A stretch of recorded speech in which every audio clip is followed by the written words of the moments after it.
South Korea? Why can't I solve us? Sorry, Donald, it's too late for that.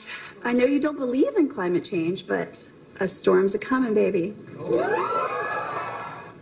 Stormy Daniels, climate activist. Of course, everything's inevitable. She was deeply traumatized by her alleged relationship with the president and the 130 grand she got afterwards. So traumatized that she decided to relive it on Saturday Night Live on Saturday, in case you missed it. By this point, millions of dollars have been spent investigating the Stormy Daniels story. CNN has turned its entire daytime schedule over to examining the details of the story. Allegedly, investigators are on the hunt for a crime. But if there was a crime, what was it exactly? And more to the point, who was the victim of this crime? Richard Goodstein is a lawyer. He advised both of Hillary Clinton's presidential campaigns, and he joins us tonight. Richard, thanks for coming on. Sure, of course. So, I mean, a prerequisite for a crime is a victim, right? Someone has to suffer because of what happened in order for it to be a crime. Who's the victim of this crime? Well, in terms of the criminal law, it appears that the Trump campaign, whether it's he himself or Michael Cohen or somebody else, engaged in campaign finance violations, probably banking violations, right?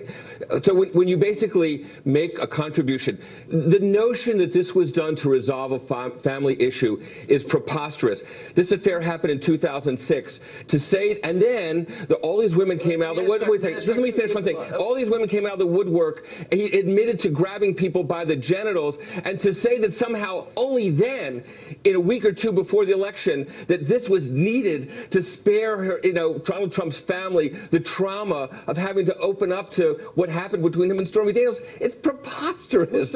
Where's the victim here? I mean, no, it's a sincere question, because look, the American public is the victim. So here you have Donald Trump accused of sleeping. He didn't conduct an affair, even if the allegations are true. He slept with this woman once, she says.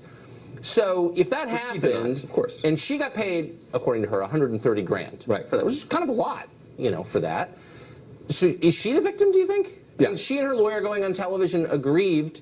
Wouldn't that really be kind of extortion, though? Well, again, the victim... Sincere question. If no, it's not two extortion. People sleep together on a voluntary basis, and then later one of them says, you know what, in order not to tell anybody about that, you need to pay me money. Right. What would that be called? Well, he's trying to enforce an agreement, which she says, and her lawyer says, is not enforceable, because he didn't sign it, right? There's usually two parties to a contract. No, but before that, the agreement itself, if you and I engage in voluntary behavior together, let's say we drink a 12-pack, we're not supposed to, and you say, I'm going to tell people about that unless you pay me money, and I do, you're extorting me, aren't you? No, they had a contract. You're not extorting me. They had a contract which he didn't sign, so they didn't have a contract. In fact, but the allegation is he paid her money, and apparently did through his lawyer, in order that she wouldn't talk about this thing that she says happened. So hold on, it's a sincere question. I understand. And I know you're not allowed to ask this on CNN because, I guess I don't know why. Me too or something. But it's a real question. Yeah. Why is that not extortion? Yeah, so it's the American public that was denied justice here, because had they known the facts before the election, you know what, somebody, one of these suburban women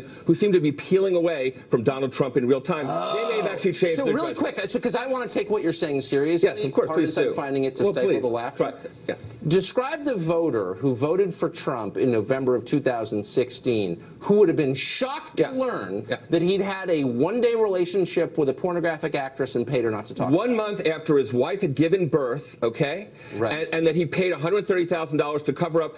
I think even for these suburban women who didn't like Hillary Clinton, who went to Donald Trump because they were just willing to roll the dice, even for them, and I think it's happening in real time today, that's a bridge too far. So even after like 115 Howard Stern programs where he bragged about adultery, even after 35 years in the public eye where his marriage is disintegrated on the front page of the New York Post, even after the Access Hollywood tape, there was someone out there, or enough of them to change the course of the election, who would have been so stunned by this, like, that doesn't sound like the Trump I know. Are you saying this seriously? Is this like an elaborate joke, or are you being serious? So the suburban women weren't listening to Howard Stern, okay? They had no idea. They were listening to what Donald Trump was saying, and he denied it. Now, who here in your audience thinks that Donald Trump is telling the truth about this? Is there a soul? Is there one person out there who thinks he's telling the truth? We had the access. See, I'm assuming, and I assumed the second I heard it, that it was true, because I always thought that kind of thing was true. So you assume your president's a liar, is what you're saying. What I'm assuming is that people voted for Trump because the people in charge had so mismanaged the country, wrecking the economy, watching as the middle class died, getting us into pointless wars, that they wanted something really different, and they voted for Trump despite his personal life. But you're saying, that's what I thought. You assume the president of the United States is a liar, and I agree, and the concern is, how will we know when he's telling the truth about things that matter? Because now he's lying about this. Well, here's when he was telling the truth, when he said the people in charge, and I would include Jeb Bush and everybody in the Democratic field are complicit in wrecking the country, and we want something new. That's what the election was about. Yeah. Did you miss that part? And I think the next election will be, do you want your child to grow up to be like Donald Trump? That's what the next election is going to be about. You've asked me that question over and over. That's what it's going to be about. By the way, or Eric Schneiderman, who we're going to talk about next. Please do. Yeah. He's not president. Donald Trump is. I hope we get into the Cast the First Stone contest. That'll be amusing. Richard, thank you. My pleasure. Great to see you. Sure. Stormy Daniels' lawyer, Michael Avenatti, has spent weeks on television. Looks more like pro wrestling than lawyering, but whatever, you decide. Mr. Trump will not serve out his term. No way, no how. Lawyers don't normally do talk shows. I'm not your normal lawyer, I guess. Every statement that I've made, every prediction in this case thus far, Don Lemon, has come true. The only out that the president will have, the only out, will be to resign the office. This is not a publicity stunt. I mean, this is serious business. We're going to continue to use the media. I think we've used it with great success. Guys, his eyes are like this close together. It's like this whole thing is unbelievable. Mark Stein is an author and columnist, and he joins us tonight. Mark, I'm still on the quest to get my one question answered, which is this crime that supposedly took place. Who's the victim of it? I would have to disagree, I think, with Richard slightly, because if anybody is, it's the president. The only crime that's going on here is blackmail. This woman and Trump engaged in an act that I would not have wanted to engage in with her, but it was consensual, and she threatened to talk about it. They signed a non-disclosure agreement for 130 grand. One of the stupid things about non-disclosure agreements is that if one party breaks it, then in order to demonstrate that they breached the non-disclosure agreement, you have to disclose it yourself. So they're fairly pointless and stupid things. Yes, but in fact, this woman, well, I mean that as a semi-serious point here, Tucker, because this story is a lot of things, but it's not a crime. And when you look at this guy Avenatti going on talk shows, he's brilliant.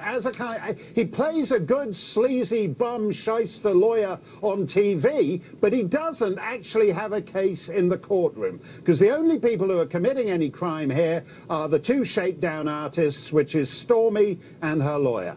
Have you heard anybody, look, I don't have strong feelings about any part of this case, and that's why it took me until yesterday to realize, wait a second, why is nobody saying that? It's just such an obvious point. She got 130 grand.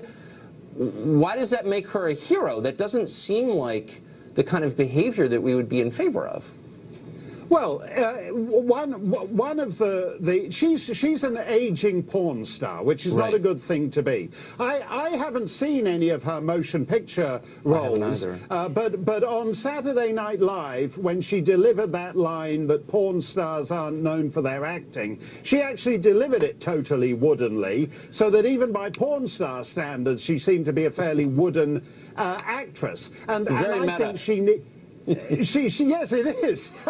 And evidently she needs the money. But to go back to what you were talking about with Richard, my view of Trump is that people chose him in the nominating process because he'd done everything. Mitt Romney was the worst guy on the planet because he gave a wedgie to a kid in grade 3, if you recall, and he put a dog on his roof and drove the dog to Canada. And people picked Trump this time because they know that if he ever drove a dog to Canada, he'd give him a wedgie every half mile up I-95. So people assume that Trump has done everything and it's baked in the cake. So maybe the election wasn't really a referendum on Trump's personal life or his moral standing. Maybe there were other issues that voters were trying to get our attention on, get us to pay attention to, and we're not. Yeah, I think if you live in a broken down town where the mill's closed and your daughter's got nothing to do except the night shift at the quickie crap and she's dating a heroin dealer, you're not actually voting for Trump because he's the perfect gentleman. You're voting for Trump because everything else you've voted for in the last 20 years has failed you. That is absolutely right, and it leads seamlessly into our next segment, because we really are going to continue trying to talk about the issues that this is all about, you know, and it's not Stormy. Anyway, thank you, Mark. It's great to see you. Thanks a lot, Tucker. Well, Mexico ships more drugs into this country than any other country. Heroin, primarily, but also cocaine, methamphetamine, marijuana. In return, we send them hundreds of millions of dollars in foreign aid. Why are we doing that? Well, one congressional candidate is finally asking that question, and she joins us next. Boosted more by the Me Too movement than New York Attorney General Eric Schneiderman. He has loudly pursued a civil rights case against disgraced film mogul Harvey Weinstein. But now, one of those ironies that can only happen in 2018, a well-sourced New Yorker piece says that 4 women claim Schneiderman may be the worst abuser of them all. 2 of the accusers have made their allegations publicly. They say Schneiderman hit, slapped, and choked them. Both say he threatened to kill them like a lunatic. One says he warned he could have her followed and tap her phone if she defied him. Obviously, these are just allegations. Schneiderman has denied them. But if they are true, one person will certainly be vindicated. President Trump tweeted this in 2013 with remarkable, almost spooky prescience. Wiener gone, Spitzer is gone. Next will be lightweight AG Eric Schneiderman. Is he a crook? Wait and see. Worse than Spitzer or Wiener. Whoa!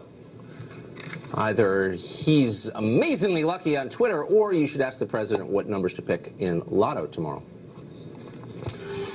Well, every year, the government of Mexico gets a huge pile of cash from the U.S. government. In 2016, it was $181 million. The year before that, it was $338 million. Just send it over there.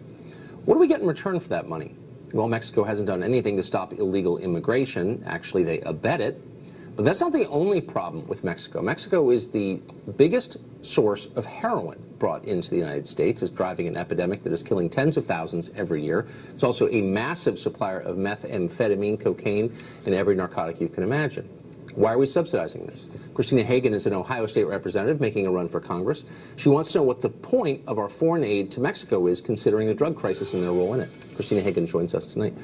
Christina Hagan, thanks for coming on. I appreciate that. So what's your proposition here? That we should stop foreign aid to Mexico?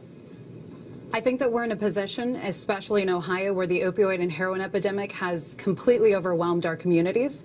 And unless we hit Mexico right in their pocketbook, we're going to continue to see these drug lords trafficking into our communities. 90% of opioids are coming directly from Mexico. So unless we make them take it seriously, they're never going to. So I've interviewed countless immigration advocates who say the same thing every time, which is it's a demand problem. The appetite for drugs of American drug users is basically pulling the heroin across our southern border into the U.S. It's our fault. We're the cause of this crisis. So I look at it as we need to make it less economic for their drug lords to traffic these drugs into our United States. And if we have a border wall, that creates an immediate problem to them providing the supply to the United States. We're throwing all types of dollars at this in the state of Ohio. Our law enforcement's involved. Our educators are involved. Every front is working on this. I think that we can no longer be on defense. We have to go on offense. Building the wall makes sense. Taxing remittances, stopping the foreign aid that we currently give them. Their government will take it seriously when we make them take it seriously. And so I just think it's not necessarily only supply and demand. It's what we allow for the Mexican government to get away with. We've allowed for them to not take their drug lords and their drug cartels seriously. And they even allow, South America, Central America to continue to funnel people into the United States that are harming our communities and our families. And we have to take a strong Americans first stance. When you flood a community with heroin, people get addicted to it. The more you pump in, the more addicts you get, and then they lose their capacity for free will. They can't make clear decisions. So the supply and demand argument, as you just pointed out, is insane, and it's offensive, actually. How would we feel if another country were doing this? If South Korea, pick one, pick a country, Malaysia, were sending millions of people across the border illegally, taxing social services, and then sending narcotics in that were killing tens of thousands of people a year? Would we see them as a close ally if they were doing that? Absolutely not. And as a congresswoman, I'll take this seriously. I'll lead on this issue because I know American lives are being lost and the Mexican government is doing absolutely nothing to stop it from happening. We have to stop the foreign aid of over $320 million a year going to them.